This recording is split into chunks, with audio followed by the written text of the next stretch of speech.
ঘন কুয়াশা আর কনকনে ঠান্ডা বাতাসে বেড়েছে শীতের দাপট। সূর্যের দেখা পেতে অপেক্ষা করতে হচ্ছে অনেক বেলা পর্যন্ত। মঙ্গলবার রাজশাহীতে তাপমাত্রা নামে 7 ডিগ্রি সেলসিয়াসে, যা চলতি মৌসুমে এ পর্যন্ত সর্বনিম্ন।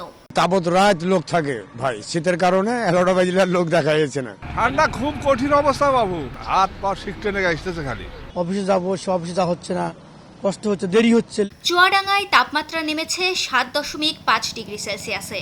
এছাড়াও বিভিন্ন জেলার উপর দিয়ে বয়ে যাচ্ছে শৈত্যপ্রবাহ।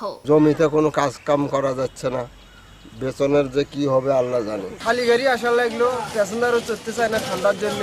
বৈরী আবহাওয়া কষ্ট বাড়িয়েছে খেটে খাওয়া মানুষের। পর্যাপ্ত শীত বস্ত্রের অভাবে তীব্র শীতে ঘর থেকে বেরিয়ে দুর্ভোগে পড়ছেন অনেকেই। প্রচুর পরিমাণ ঠান্ডা, কাম কাজ করা যায় না, প্রচুর পরিমাণ বাতাস, কুয়াশা। 5-7 দিন থেকে এরকম অবস্থা হয়ে গেছে, কাজ কাম নাই। আজকে 8-9 দিন ধরে কোনো রোদের মুখে দেখা যায় না, আমাদের কাজ কম করার খুব অসুবিধা। মঙ্গলবার রাজধানীতে সর্বনিম্ন তাপমাত্রা রেকর্ড করা হয় 11 ডিগ্রি সেলসিয়াস। আবহাওয়া অধিদপ্তর বলছে, বায়ু দূষণের কারণে বাতাসে বেড়েছে ভাসমান বস্তুকণা। এতে কাটছে না কুয়াশা, যার কারণে সূর্যের আলো পাওয়া যাচ্ছে কম।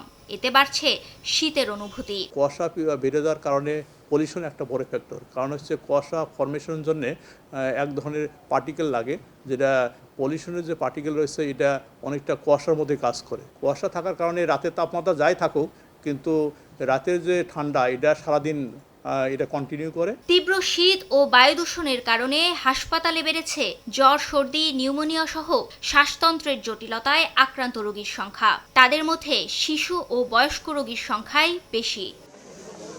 ফারিয়া ফারুকী, সময় সংবাদ, ঢাকা।